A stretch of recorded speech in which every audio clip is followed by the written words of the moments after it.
be as smooth, sophisticated, suave, and debonair as those of you who send me those messages seem to be. I wish that I could articulate my thoughts and enunciate my words as well as you master communicators must be capable of doing. However, I grew up in the state of Georgia where a southern dialect really was our only option. And now, after living all these years in the state of Texas, nobody yet has stopped me for using a phrase such as y'all, or gonna, or fixin' to.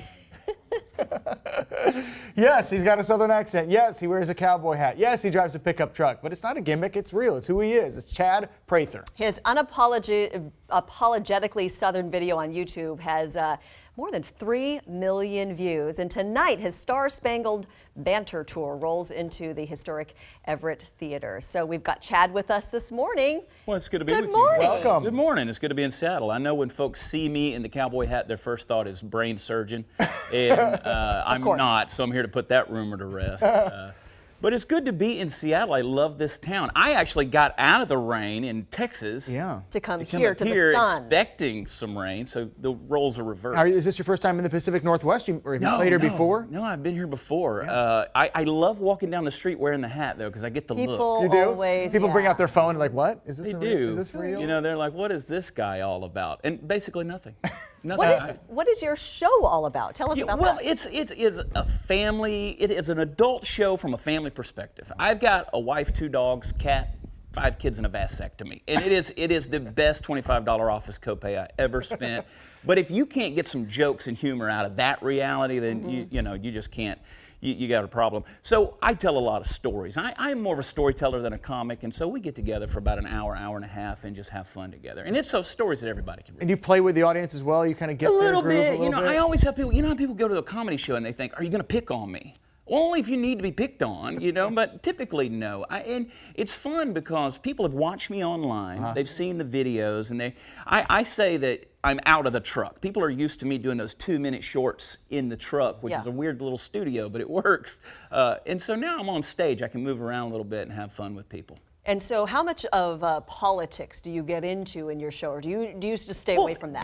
People expect that. They think it, because I do a lot of politics online, but I really don't get into anything. The only thing that I encourage people to do is to get along.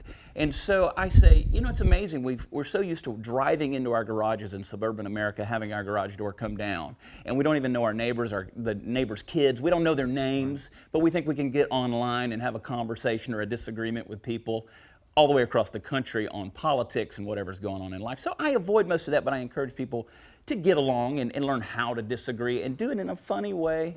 And so people tend, and what's funny is it resonates with people. Yeah. They want to hear that. And like, you've got 2 kids, I've got a kid, you've got 5. I got 5. What? Give me a dad story. Like, what are you like as a dad? Well, I mean, the vasectomy thing, my wife said, we got to stop having kids. And I said, well, I just don't know how to stop doing what makes them. I mean, I'd come home, take my pants off, throw them on the corners of the bed. I'm fixing his microphone because it's rubbing on his shirt. Oh, I thought you were going to start a whole different thing. Shame, darling, darling, shame. Okay, keep on. I love her dress. Right? It's Seahawks blue, and you, by the way, you wore your blue. I know. What I wanted to do is I wanted to get here early enough yesterday where I could go get like a Seahawks jersey or a Mariners jersey, and I was going to wear that in here because I love the Mariners. I'm a huge Ken Griffey Jr. fan. Really? Yeah, absolutely. And so I was going to do that, and I messed up on the Blue Friday. I didn't really know that was a thing until today. I'm wearing blue jeans. Yes. My friend Steve Trevino wants to know if they make these in men's sizes.